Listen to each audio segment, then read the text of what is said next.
for authors, filmmakers, entertainment, and all your listening needs.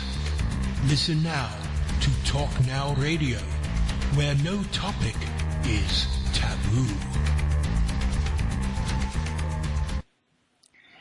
Hello, everyone. Welcome to Talk Now Radio. This is your host, Royce the Redneck Radio Man. And joining me today is going to be KIP HARTZELL. And we're going to be talking about his book, The Atlantean Chronicles. And this book he took a dictation from his father during his passing days and wrote a whole story. And his father said that this was from a past life regression or recall, that he believes he lived in another time. And it's very in-depth, and this is really actually only about a third of the story. And while the author's not claiming that this is, or in fact, a true story, he is saying that his father believed it to be true, and he believes his father was correct that it is true. The only way you could judge for yourself what you think would be, of course, to read the book. If you'd like to learn more about Kip, you can always visit him at his Facebook page, the Atlantean Chronicles, and he's got a regular page you can friend him at as KIP HARTZELL, and he'll be happy to put you on his list and chat with you and share information with you. And with that, one more thing I meant to tell everybody. Don't forget that right now the Internet Explorer has come out with a new browser. It doesn't do plugins anymore, so anybody with a new Internet Explorer 11 browser will not be able to work the player on my website because of their new plugin free policy. I recommend using Chrome or Mozilla Firefox or Opera, one of those. The player's still working fine in them. In fact, what's happening is Internet Explorer is trying to move to HTML5, which the other browsers are doing the same thing. Only difference is they're not getting rid of the plugins like IE. IE just wants to go total HTML5. Everybody else is wanting to let everybody have more freedom than IE is letting them have, in other words. Also, don't forget, I now have a new phone app. If you look below the chat room, you'll find the logo to the chat room. Just click on that and download it and put it in your own Android, and you can listen to me through your Android. Also, if you'll scroll down below the chat room, you'll see the Atlantean Chronicles with Kip's picture and his book cover, the description of his book and his bio, and below that you'll see a link to Smashwords, where he's making his book available to purchase and to download for free, but there's going to be special instructions as to what you enter in at that website to get the free download, and I'll let Kip explain that to you here in just a couple of minutes when I bring him into the conversation here. And I'm trying to make sure I haven't forgotten anything else. Don't forget to visit us at www.talknowradio.com, and we'd be happy to have you in the chat room. Membership is free. It gets you into the chat room. You can sign up for the newsletter, and it gets you into the archives. I had to set the archives to where only members can view them because hackers were getting in there and they were crashing my computer. So I apologize for that one, folks. Kip, how are you doing today? I'm doing great, Royce. Thanks for having me. Oh, I'm glad to have you, especially after I read your book. I saw where you had made the thing available for free, and I said, well, why would I want to pass this up? It sounds like an interesting read, and, well, I'll be honest with you, I wasn't disappointed. It was very hard to put down. Well, thank you. I appreciate that. Now, I noticed this is a story about a man who's on his deathbed who's given notation about a past life that he thinks he lived in on another planet before they actually transported to this planet. And, of course, there were several adventures on the way. And to begin with, I think his sun was going supernova is what destroyed their planet and forced them out into the galaxy in the first place. But I don't want to give away the whole entire book, just kind of give people a little background of where we're coming from with it. You understand what I'm saying there? I hear you. So, I take it, you said to me earlier before the show started, you had this thing around for many years before you knew what to do with it. So I take it wasn't your first instinct to write a book about it then. Well, I always planned to try to get it down into book form. I mean, let me start by telling you a little bit about my father. He was a typical guy. He was a very hard worker.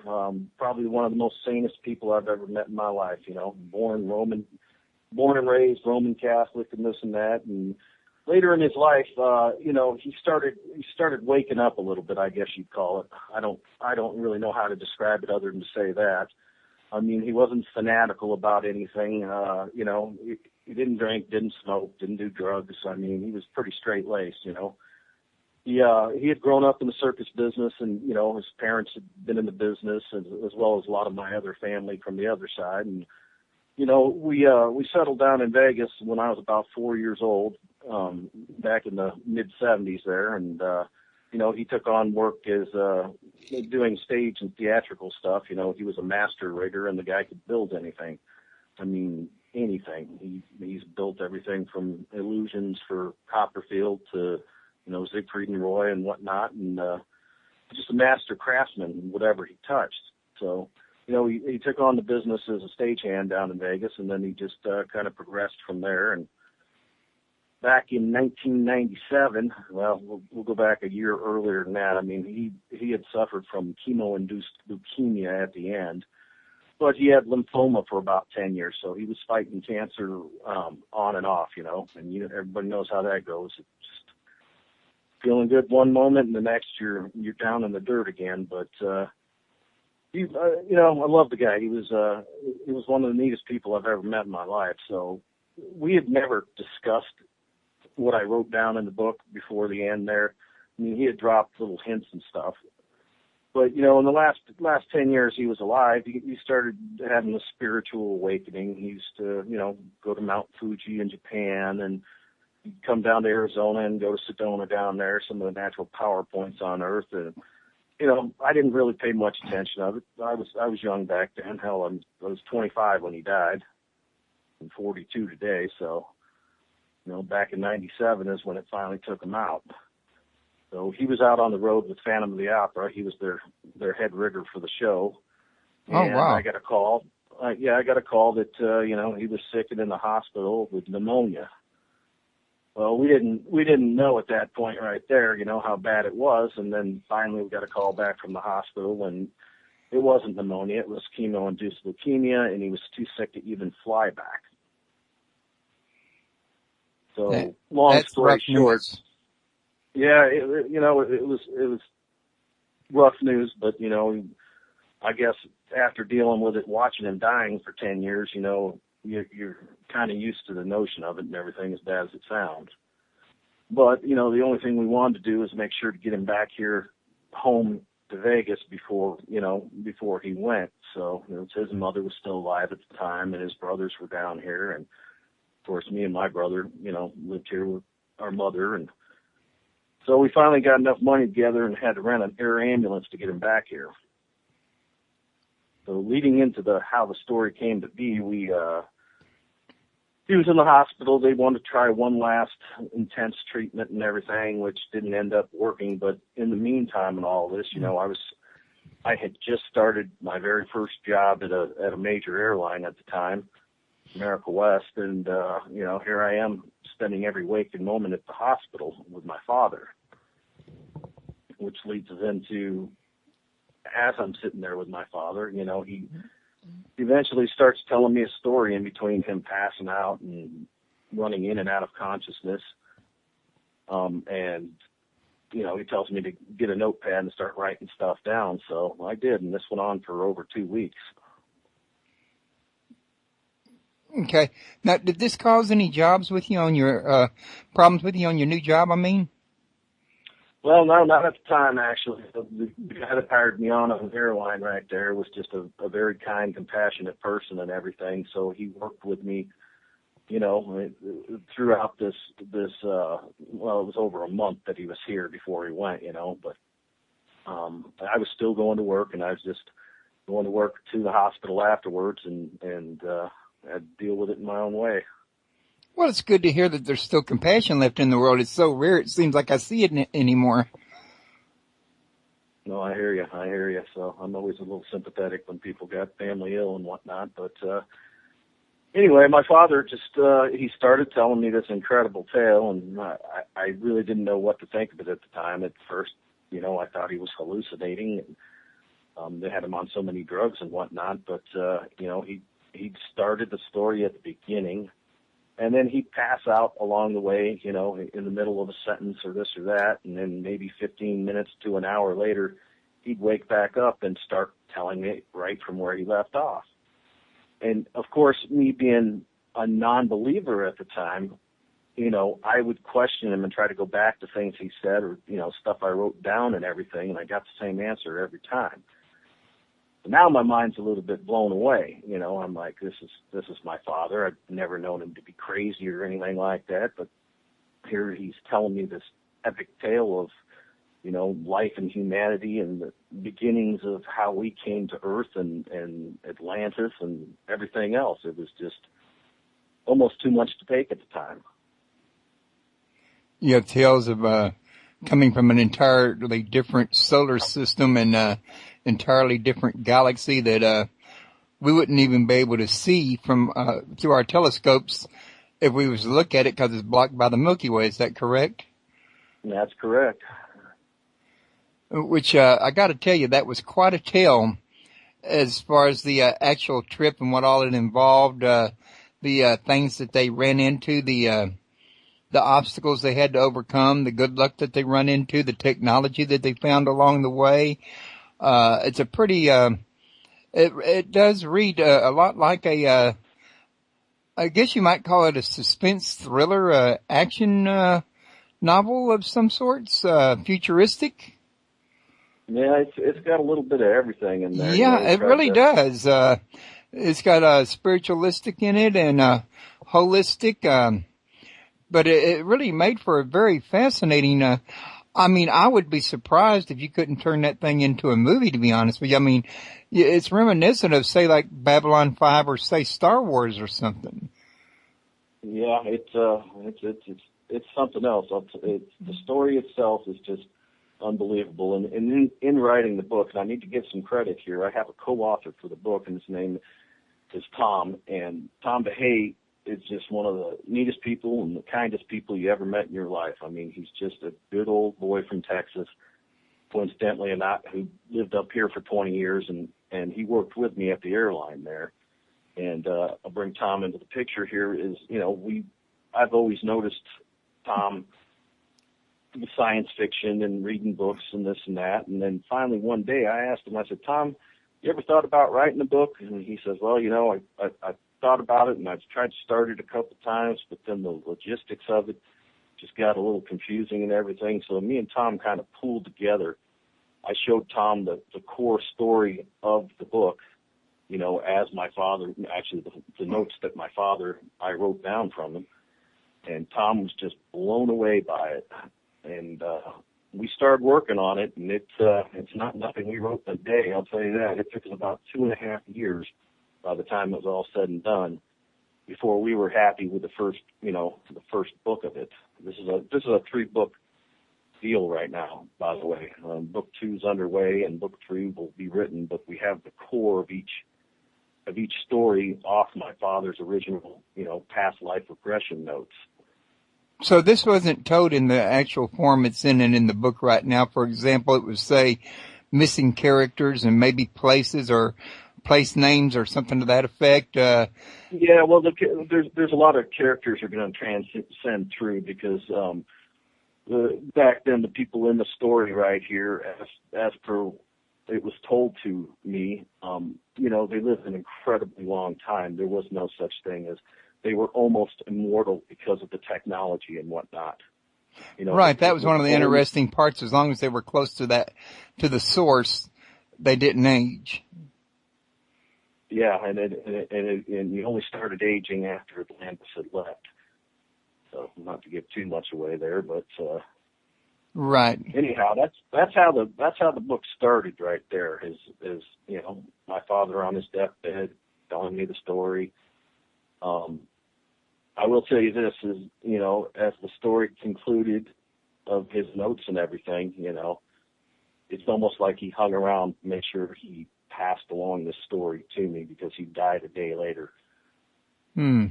Yeah, it must have been important to him that it, it gets out in the public eye somehow, probably depending on you to do it. Now, yeah, well, his original intention, he told me, was to write the story down himself and everything, but, life's little ups and downs and being sick and this and that. I had no idea he had the story in him and this past life regression, and he had no idea how many times he's relived his life. well, there's something. I'm sorry, I didn't mean to interrupt you. He explained it is he would it seemed like at the end of his life cycle each time it would all come flooding back to him. Well, one of the things he put in the book you did that caught my attention that I just couldn't help but ask out of curiosity is when it come to the part where they met other extraterrestrial beings like the bull types and the horse types. Was this a part that he said he actually remembered from a past life that, during the course of his trip into this galaxy, he had met these other beings, or was this something that was put in there for the sake of the story? Well, it's a little bit of both. There was some that he explained to me. We added some in there. It just kind of flowed together. I mean, a lot of the Greek mythology and everything has come into play in the story itself. But, I mean, it's nothing new. If you look around the planet and you look at all the old Egyptian sites, and I don't care what culture it is and everything, I mean, you're going to find the evidence is out there. We were far more advanced a long, long time ago than religion or anything else will ever teach you. The evidence is there. You can go to places like, Well, you can go to any library and find books with the evidence in it. You can surf the web and find evidence of it. The problem is people want to refute the evidence, and they don't want to do it on a very firm grounding when they do it. My belief is changed a lot in years. I believe that yes, there was so much more before. I mean, you tell me how 800-ton blocks got to the top of a mountain where there's no core in Bolivia there with laser cut precision. It'd be hard pressed to make these things today, but you had this whole complex up there. So many examples around the world, and mainstream media and everything else wants to dispute them all. But, they can carbon date this stuff. I mean, your Baghdad city alone, and they've dated back at least 20,000 years or more. In fact, I'm reading. That's a whole other subject. Oh yeah, but I'm reading a book right now by Richard Dewhurst about the ancient giants who ruled America, and some of these datings go back further than that when giants walked the land. Now, also, that was something else I was going to ask you about in your book. From his memories of the past life, weren't there Atlanteans that came to Earth of a larger stature, like giant size, compared to us? Yes, they were. Yes, they were. Much larger. Which ties in with the book I'm reading now. Some of the finds they could be from these Atlantean originals, in other words. Yes, indeed. It could be. Now, I want to also mention to everybody, I forgot to say it earlier, if you'd like to call in and ask a question, the number is 832-632-7904. I do realize that many of y'all probably won't even hear this show until it's in the archive, and it'd be a little bit late to call then, as the guest will no longer be on the line. So, anybody listening live, now's the good time to call in and ask your questions. We can always pause the show long enough to answer them. Now, yeah, I couldn't help but make notice of the fact that they were of a much larger stature. And I don't want to really jump boat you too far ahead on your other books, because, I mean, at the time I called you, I was not aware that you had two sequels that you were planning to write and have come out, but the story was that I only read about a third of it, in other words. But you took me by surprise when you said something about the destroyers in Armageddon, because we all know of Armageddon from the Bible. Is there a connection between the original Atlanteans and the Bible stories? I think there's a connection between the original Atlanteans and all people in all religions on the planet. my story starts off obviously in a different place, and they go through their perils, get their technology, and create. And this is over hundreds of thousands of years of travel. Along the way, they meet the enemy, which my father only explained the enemy as the enemy, and he alluded to the alien greys as the possible culprits for abductions and trying to find the Atlantis again. So it's, it all kinds of transcends and goes into the same direction. Okay, hang on just one second. All right, now, one thing I wanted to ask you real quick, is whether or not you're moving around because you keep breaking up. Oh, I'm not. How about now? Are we good? Yeah, that sounds better. Now, you said something earlier about the gray aliens, and I may be asking a question that might be giving away a little bit too much, and if I do apologize. I'm dying of curiosity here. But you said something about the grays. Is there a connection between them that you can share with us and the destroyers? Well, I believe that the Greys are the destroyers. Along the travel of making it here to Earth, they ran into an enemy. First they found basically a knowledge archive, a place that they went, without giving away too much, that increased their knowledge and their physical properties and their mental telepathy and whatnot, just thousands and thousands of times. This archive also had a history of the universes that they've been in and others had been in, and it had foe there that was systematically destroying anybody that reached a certain technology. So, I was trying to ask him questions as he was telling me this stuff, and, without coming and saying it, he believed that the alien greys and the abductions that had been going on for millennium were directly attributed to this enemy, and this enemy trying to find the Atlanteans. They were trying to find Atlantis. And not to spoil my own story, but Atlantis was a spaceship. It was a very large spaceship, bigger than most people can possibly imagine. Well, you know what it reminded me of? Did you ever see Power Rangers? Oh, I probably watched an episode or two here or there, but... Well, at one point they launched a big half spaceship, half planet they called terra firma. And your description of your spaceship Atlantis reminded me of this terra firma. Really? I'm going to have to check that out. It was, I think it was Quantum Rangers, but it may not have been. They've had Morphin Rangers, Zeo Rangers. My kids was big Ranger fans, but they've had so many of them, I can't remember which ones were which. I hear you.